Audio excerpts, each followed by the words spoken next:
Hello and welcome to the Undercut Podcast. I'm one of your hosts, Thiemo and Jesse, and joining me to review all the action from Abu Dhabi this weekend is Jesse Billington. How are you? I'm not doing too bad. Busy little Monday. We've just finished recording our sort of F1 review from Abu Dhabi, so we're sort of in the right headspace to dive into some F2 action, and some good F2 action it was. Yeah, much better than the Formula One news. But before we get into all of that, we do have some actual news from the feeder series world for what the hell has happened. And we're going to kick off with F1 Academy news because Tina Hausman has signed with Thiemo and Aston Martin for the 2024 F1 Academy season, which not unexpected, but also slightly left field and an interesting signing nonetheless. And the Swiss licensed drivers single seaters this season from karting, and she pretty much impressed straight away. So in the debut weekend, she got a podium in the Formula Winter Series, and she also claimed victory in the female category of the Italian F4 Championship this year. So not too surprising why Aston Martin looked at her and thought, yes, we're going to sign you up for that. But at the same time, it's interesting that we've got another new name for the grid for next year and not someone that we've seen on the grid for this year. At the same time, though, Jess Hawkins has got a promotion of sorts, I guess, or maybe it's just another bit to add to her ever-lengthening title at Aston Martin, as she's now Aston Martin's head of racing for F1 Academy. Not entirely sure what that means and what that brings along, aside from what doing possibly exactly what it says on the tin, but good for her that she's been kept in the spotlight and being able to share her knowledge and talent with, well, at the very least, Tina Hausman. Yeah, I think the Tina Hausman, I think, is a sensible sort of pick, really. She's got a relatively decent track record, and the whole point of F1 Academy is we're looking to bring in some new talent. I think there'll be some names that hang over from year to year, but with Tina, I think it's an interesting choice. And again, Formula Winter Series and Italian F4 are both very competitive championships to race in, so if she's able to pull out some victories there and look at home and competent in those, she'll hopefully transition well to the very F4 spec F1 Academy. When it comes to Jess Hawkins, though, this one's a really good move, actually. It's great to see her being elevated to essentially all F1 teams have a head of racing. They have someone who sort of coordinates a team's racing plan and calendar and structure through the year, how they're going to approach weekends. And it's a relatively high-ranking role because of the amount of things it encompasses, and you are the person that is in charge of how drivers approach weekends. Obviously, this is the first time Aston Martin are going to have like a feeder series or a series of junior drivers. So they need someone to coordinate that. And I think Jess Hawkins is the sensible choice for that. And again, one of the things that we've wanted with W Series and with F1 Academy is to see women being promoted into these higher roles, not just driving. And it's worked its charm there with Jess Hawkins. Obviously, we've heard rumour that she was quicker than Drugovich in the test sessions over the summer with the 2-year-old chassis. But clearly Aston Martin have sort of appreciated that she's got some racing nous and she knows what she's doing behind a wheel, but also she's possibly very well equipped to translate that into sort of speech and text and into tuition and be able to tell someone what to do, not necessarily just be able to do it yourself. I think that's the sign of a good teacher, is not necessarily to be good at something, but also be able to coordinate and instruct someone else on how to be that good. So a sensible choice there and a glowing indictment of Jess Hawkins' abilities and talents.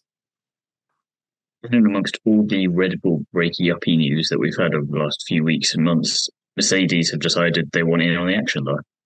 Yeah, it's interesting that Paul Aron has parted ways from Mercedes. He was formerly a junior driver for them. The Estonian joined the F1 team's junior squad in July 2019. And it's weird that I can remember when that happened in the announcement. I vaguely can as well, actually, because it was sort of an odd left field choice out of nowhere, really. But yeah, it's now a shame that they've sort of split up. The 19-year-old has now competed in Formula 3 this year, where he finished third in the standings with one win and has obviously participated in the F2 season finale.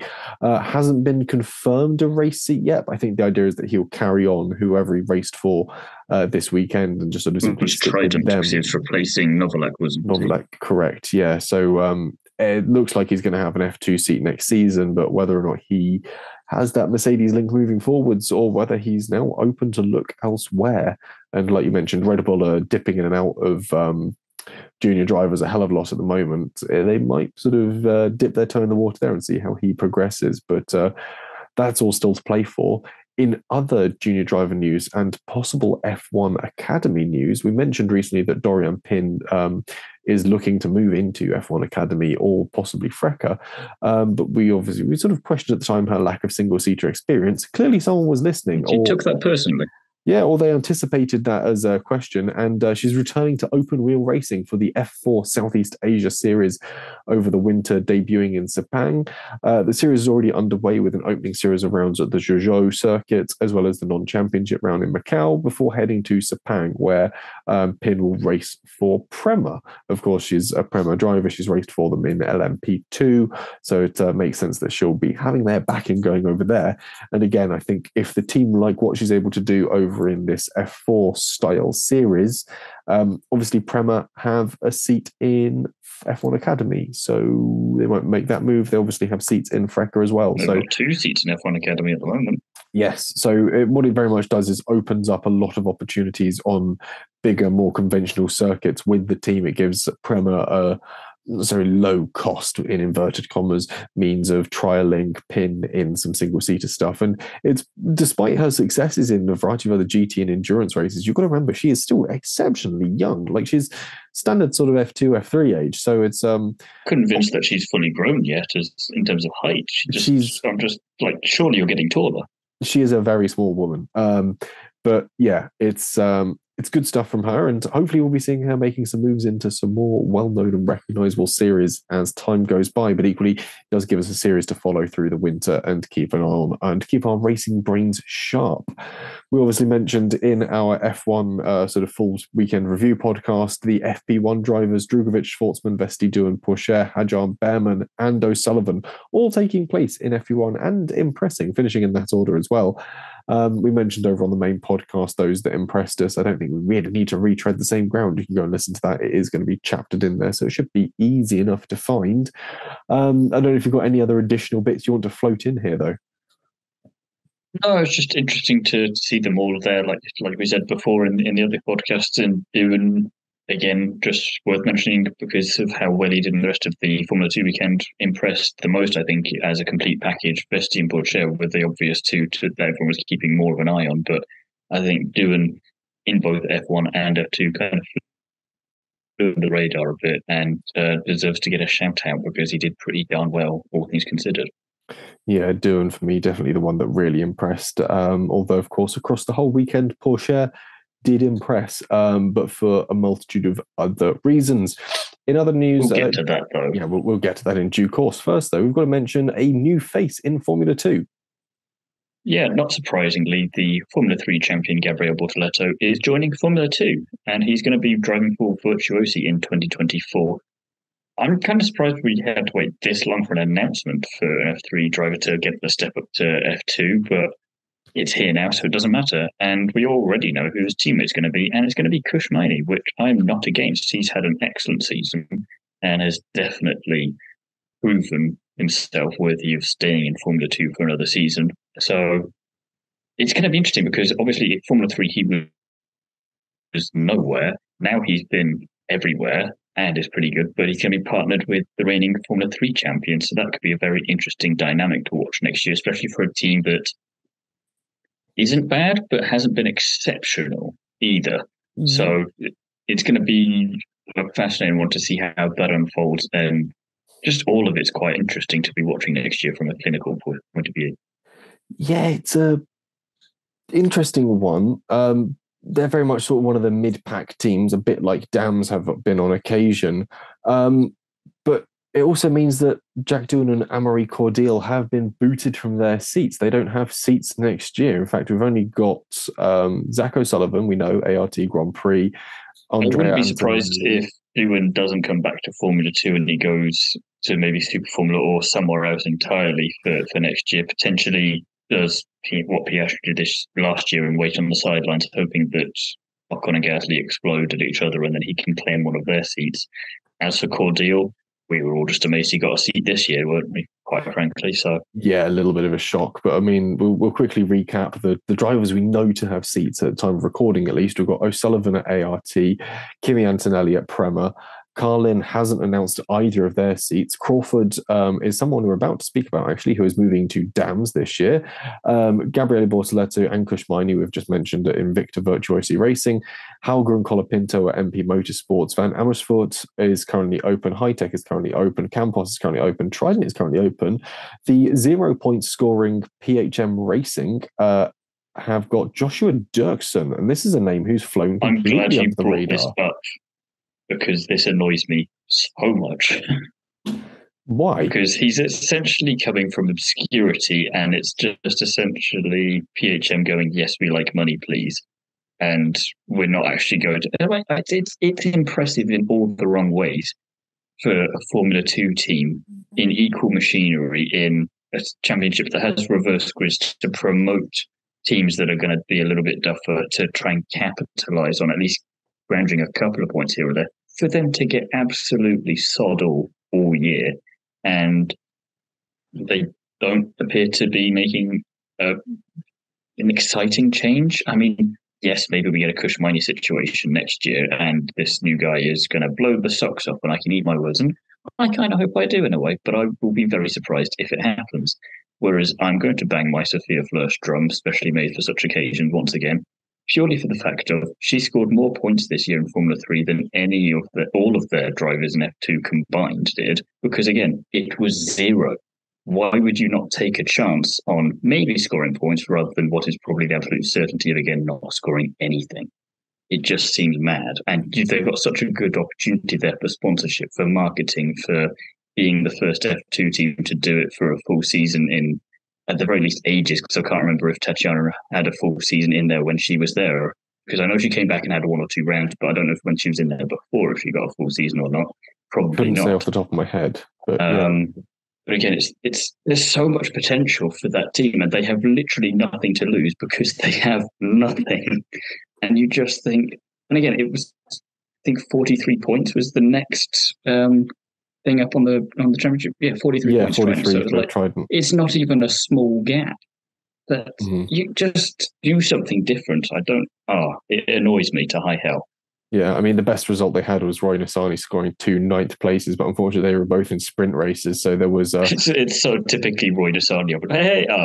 Yeah, hey, I'm in the top... it's a sprint race. It feels like they're just hosing opportunity to actually have good drivers in there down the drain, and I can appreciate why you're annoyed about it, and it does grind my gears a little bit. The only person... Get Jamie Chadwick in there. Have an all-female team and just go for it. You know what? Even if you've got nothing at the end of the next year after doing that, at least you get tried. So much mega respect for it. It'd be like, you know what? You had nothing to lose. You didn't gain anything, but you didn't lose nothing. If anything, you made some friends along the way. Yeah, I mean, conversely, though, we mentioned teams that have no drivers. We have a driver that has no team as well.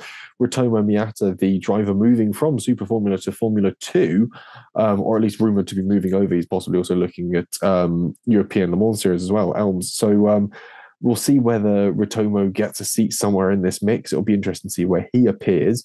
But it's looking to be an interesting season next year. Yeah, especially because we're not going to be getting some of the drivers back. That's just a certainty at this point. So there's not necessarily going to be an immediate, obvious championship contender so far.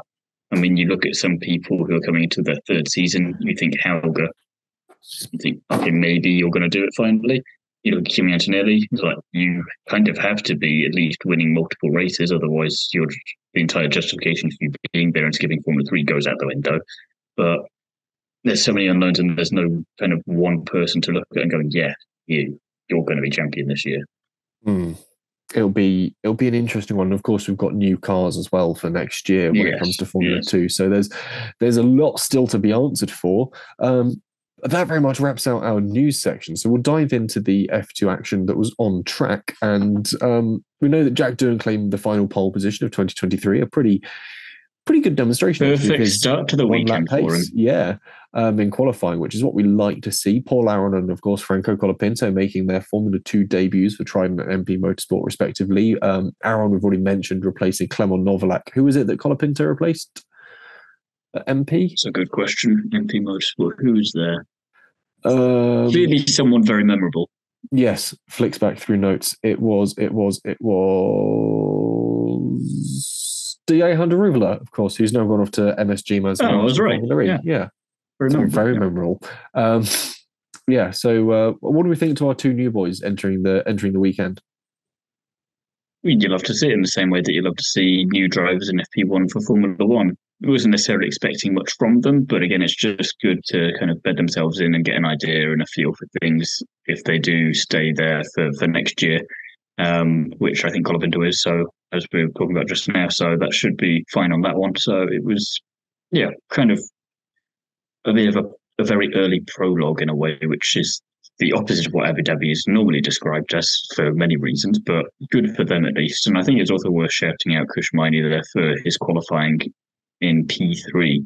Mika definitely helping him out there and that working quite nicely as his driver coaching pair there, especially when you look at the qualifying of Chair down in P14 for both races.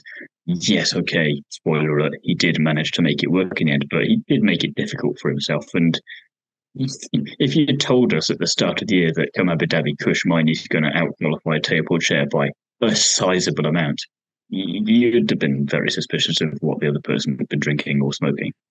Yeah, it wouldn't have been the thing you anticipate, but it's one of those things that you like to see. You like to see drivers improving across the season and getting better. That's what feeder series are for. That's how you can describe Formula 2 in a sentence. Yeah, is you want to see those surprise poles, you want to see those surprise qualifyings, those surprise podiums. You want to see people improving. That's the point of a feeder series. It's where you get better. And when you see drivers getting better... Again, it's just against someone like Chair, you're like, oh, interesting.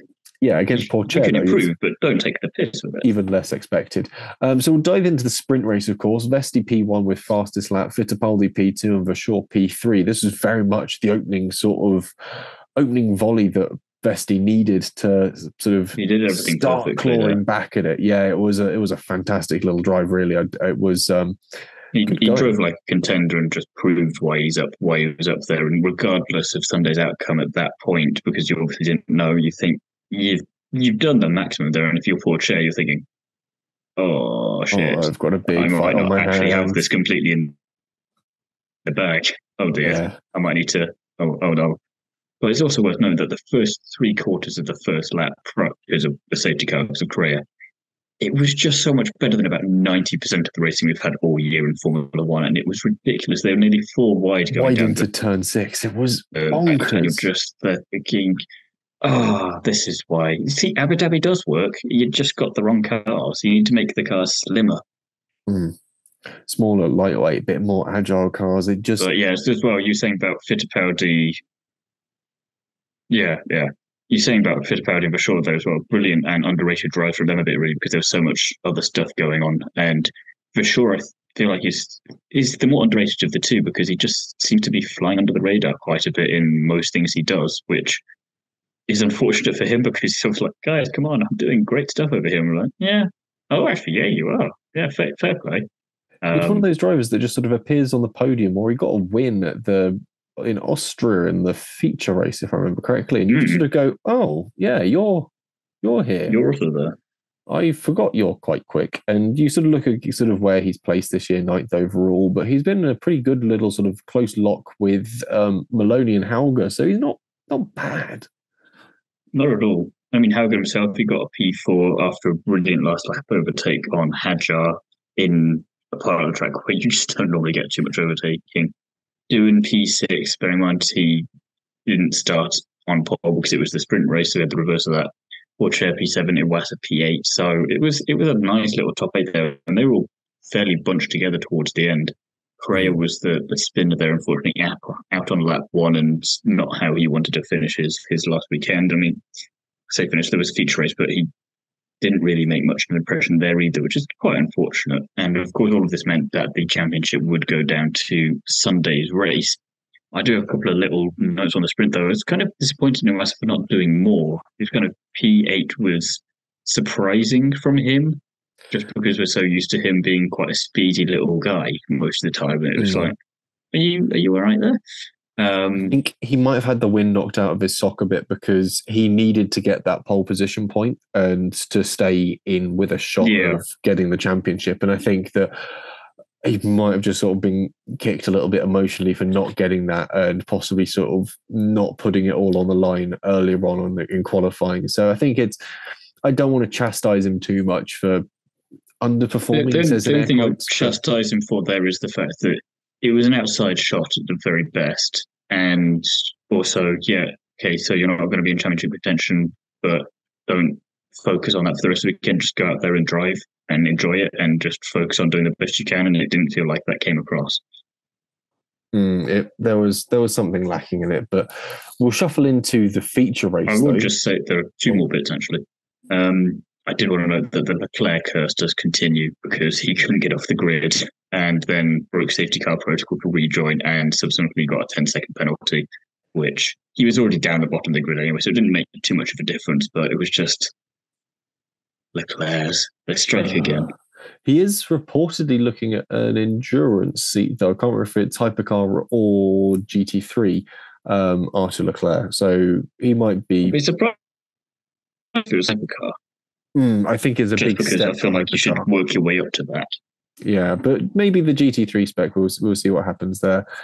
I do think that this did show the benefit of the sprint races done right for F1 and why reverse grids work. And we've seen yet another potential idea for what F1 are going to do with the sprints for next year, and just looking and going, why do you keep messing this up so much? You just look at your feeder series. It's done right there. Just do that, not these stupid other ideas. Look how well it works. Yeah, they're due discussions on it in January, I believe, Formula One, that is, about how they set up their sprints, where they're going to be, how many, and crucially when it comes to... The latest thing was apparently they're going to give points out for the sprint shootout so that they can make sure that drivers don't drive slowly, so they can have position for some kind of a reverse grid for the actual sprint race, but then they move all of the scheduling around again. It's like, again, just qualify on a Friday, reverse your top 10 or top 20 if you want to make it really fun, and then go. Simple as that. There's a way of doing it and sort of putting it together that works. I think that certainly the F2 setup does work, and it does provide interesting races, especially when you've got that reverse top 10, because the top 10, there is a little bit of disparity between the 10th and the 1st, but you end up with that race as the grid reorganizes itself, certainly through the short space of sprint races. But is that all you've got for the sprint race? And we can now dive into it. That is very much so. Excellent. So we can the now sprint dive. race was slightly better than the feature race, I think, because whilst there was a championship up for grabs in the feature race, it seemed a bit harder. The feature race was very much sort of one of those slow burn style races that's quite rare for Formula 2. It's one of those ones where you're waiting for the pit strategies to play out and then see who can get to where by the checkered flag, which is quite a rare thing to have for F2 in that regard. It's very much an F1 style race. But by the time the checkered flag was flown, it was Doohan P1, Martins P2, and Vesti P3. Iwasa P4, far better race for him. Porsche, though, P5, really good recovery. Leclerc P6, Hauger P7, Hajar P8, Miney 9th, and Crawford 10th. And it was very much a case of who goes, if you go for their prime and then option, or option then prime, I think. And seeing what boils down to be the best result there. And it was tricky to tell, actually. He did as much as he could do there, to be honest. Yeah, I think much like Ferrari and F1, they were preying on a long safety car towards the end there, so they could get him off those, at that point, worn harder compounds and onto something a bit softer to race towards the end. Well, even without that, even if he'd come first, it wouldn't have been enough. He needed Porsche to either finish out points or not to finish at all. And even then, if he was finishing in the points, I think 10th was the most he could afford, or maybe 8th. So as soon as he went past that, he was done. So there was nothing he could do, unfortunately. And I think he did arguably lose this championship earlier on in the season with the combined crashes in Spa and Monza. But again, just shows that Porsche couldn't really rest on his laurels and did have to work for it a bit harder than maybe he thought he was going to have to. Because of Vesti showing that, these mistakes have happened and this bad luck has happened, but don't count me out just yet.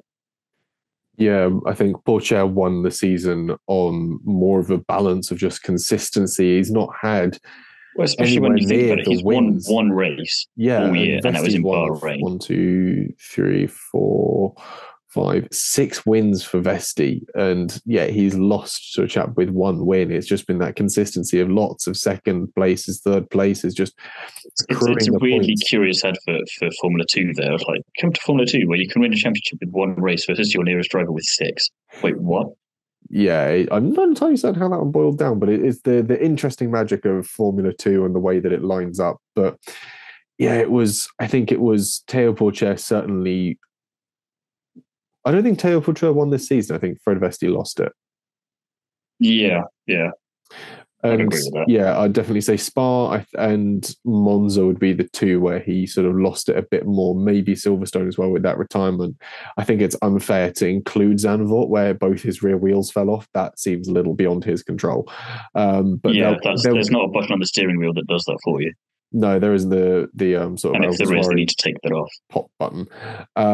But yeah, it was an all right feature race, I think. But at the end of the day, I think the only thing everyone talks about from that feature race is going to be the championship winner, Théo Pourchaire. And of course, we've got to mention the rather clumsy move by Maloney on the final lap against Fred Vesti. I don't think he was ever going to beat him in that fight. It was an interesting one, the two sort of coming round that reprofile turn 9 out of the banking, and it didn't actually make contact. It was just very close to each other and just both kind of losing it themselves, and Vesti taking avoiding action, flying off the curbs, and Malone just spinning around a bit. And I get it's the last lap of the last race of the season, and you want to make sure you leave it all out there. But at the same time, you weren't gonna win that under any circumstances. And I think he will be quite glad that everyone's talking about Pourchaire. And maybe he's not going to be so happy with us for talking about it here, because it's like, no, I haven't forgotten about you, Zane. That was a bit silly. Don't do that again next year. Yeah, we're still going to mention our boy from Barbados, even if it was for a bit of a balls to the wall move. And yeah, when you've got that tyre offset, I think at that point, you as great as it is to see people fighting for it occasionally, that's one to time just let go. Yeah, time and a place for that one. Colapinto, Behrman, and Vershaw, and Mason for that matter, actually DNF'd. Variety of different reasons. Behrman was an interesting retirement. He sort of limped into the pits and then it died on pit entry. And it was quite the sketchy thing because they were trying to get it into neutral. It was locked into gear. They couldn't tow it out the way. They had to get a recovery crane to do it. There was pit entry closed for a while. Potentially hampered Vesti slightly because they would have maybe preferred to bring him in a bit sooner. Like, of all the cars and all the drivers to cause this, it's like, why did it have to be his teammate? Yeah, it's just not the way you'd have liked it to pan out. But I think that's the way the cookie crumbles, and off with F2, it seems unfairer than most because of those very small gaps between drivers throughout the championship. It is that it feels harder to lose a championship by 3 points than it does to lose by 40. Yeah. But that is the way that particular cookie crumbled in that instance, and does move us nicely into drivers that stood out. And I do have 2 on my list. Do you have anyone different aside from the obvious? For me, from Abu Dhabi, it's got to be Doohan. He looked in control throughout it. I know that he wasn't up against the pressure of a championship or even really at that point fighting for position against anyone. That was the benefit for him, though. Yeah, he had nothing on his shoulders and actually came away from it for the better. It meant that he jumped Iwasa in the standings, a man who, up until the start of the weekend, had been in the running for the championship. We didn't really realise that he could be jumped in the standings because we all kind of assumed that we'd just been complacent ourselves and not done any maths on it. Yeah. But, well, Iwasa's got P3, that's that sorted. It's kind of like looking at Lewis in F1 and going, well, he's definitely got P3, that's fine. And then suddenly Alonso's ahead of him. Yeah. Like, wait, what? Of course, it's Fernando that does this, and obviously he didn't, but it'd be that kind of a thing. So it was just, again, has a very nice, strong, solid outing in FP1 in Formula 1, gets pole position, gets the point that comes with that, does all right in a sprint race, gets some more points, then just leads pretty much lights to flag in the feature race and manages to banish memories from yesteryears in Abu Dhabi where his tyre came off in the pit and caused all of that debacle. And then can just drive off into the sunset and be like, right, regardless of what I do next year, I've ended that pretty damn perfectly as I can, and I've snatched myself P3 in the driver's standings on top of it against a guy that was potentially up for an AlphaTauri seat for next year. Yeah, it was very much the ending that I think Doohan wanted to a season, and quite the surprise sort of capitulation to it all, and I'm happy with that. I'm happy with him for that. So, who was your other driver that stood out? I know you've got a Doriane on your list as well. Just had to be Vesti, just because he tried. He really, really tried, and again, it shows that when a weekend can go right for him, in terms of there's no bad luck and there's no penalties, no nothing, no nonsense going on. That's why he's a contender, as we mentioned before. And he deserved to have a shout at the championship. And in the end, it was only 11 points that separated them. So that's not too bad. And looking at what that gap was at the start of the weekend and how long that gap had been there, because the massive gap between the penultimate and final rounds of the season, for it to only be that much, you kind of got to respect it. Yeah, I think for putting off a championship that's gone that long and sort of put up that much of a fight, I think you've got to doff your cap to. I think the obvious praise there goes to Pourchaire, but for Vesti to be able to put up that long a fight against the odds when sometimes things weren't going his way was really a testament to that. Does mean though that Pourchaire did indeed win the championship, and it's going to be interesting to see what he does next year, because probably not going to be Formula One as is tradition now for anyone who wins Formula 2. Vesti obviously in second, 192 points, and then Doriane sneaking into P3 with 168 points. I don't think we're going to. Well, we're definitely going to see the top two in F2 next year. I don't think we're going to see Doriane there next year, and if we do, I'll be very interested to see who he's with. And it's kind of exciting for them in terms of where they all go next, and interesting for Formula 2 for next year, because you've taken the obvious people who would be up for a title contention out of it, and there's no one, as we were saying before, obvious to be that replacement as such. Yeah, it's early to call who's going to be in that title fight. I mean, I'd love to think that we're going to see an absolute sort of wild card of a driver come through and make a complete crazy show of things, like we see O'Sullivan going up against Antonelli for a championship in F2. And Kushmaini takes it from both of them. I was about to say Kushmaini. I mean, his progress through the latter half of this season has been pretty good, and obviously he's now got the off season. He's moving to a relatively decent team. If he's able to make further progress, it'll be really interesting to see what happens there. Hauger, especially when you see the look on Jay Handrubela's face when he gets an F1 seat and he doesn't. Oh, come on! Yeah, I was meant to be India's next golden boy. Yeah, too bad.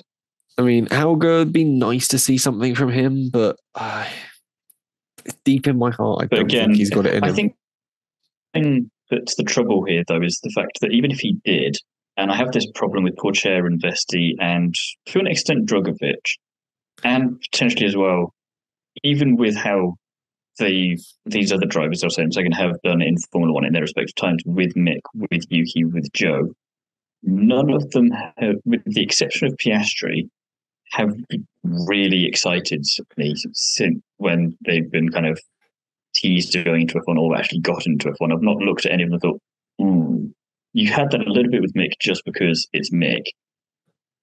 But everyone else, you're kind of like, you probably do all right. But you never were expecting them to be the next massive thing. We've not really had anyone since Albon and Charles and George all came in that you're like, okay, this could be quite interesting for Formula One now to see what happens. Whereas all these drivers, they're good, don't get me wrong, they're very good, but they don't have that Piastriness about them where you're like, ooh, this is going to be fun now. And there's no one on the grid for next year just yet where I'm that excited for either. I'll be interested to see how it all pans out, but I don't see any of them going into F1 and really shaking things up in the way that Piastri did, in the way that Charles has done, in the way that George has done.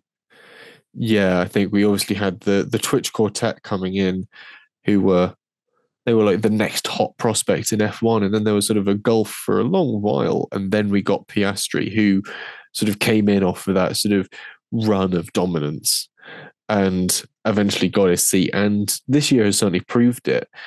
I haven't seen an F2, F3 driver at the moment, bar possibly Antonelli, that's really setting that stage alight.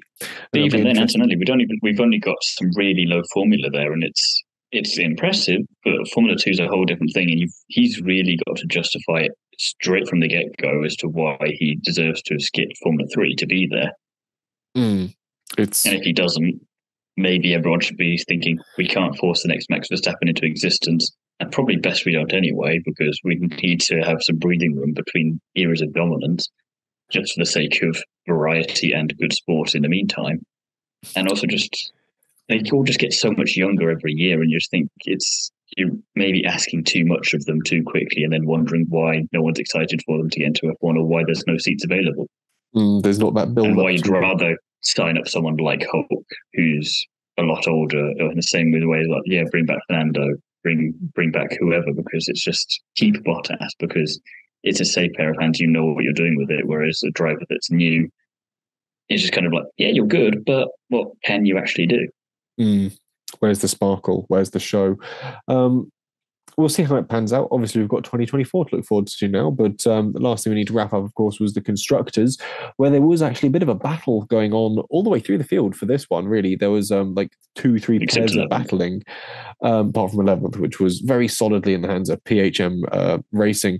But at the end of the day, it was ART got 353 points and the title. Prema in second place, 322. Grodan Carlin, 220 in P3.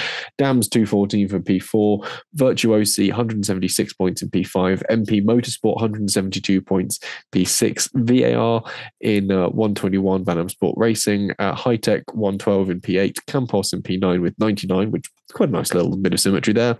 And then Trident. Kind of annoying that they didn't get 100 though. Yeah, kind of annoying, but equally P9 on 99 points. That sort of works. Trident in 10th with 43 points. Obviously, severely bolstered by that win from Clement Novalak in Zandvoort, though.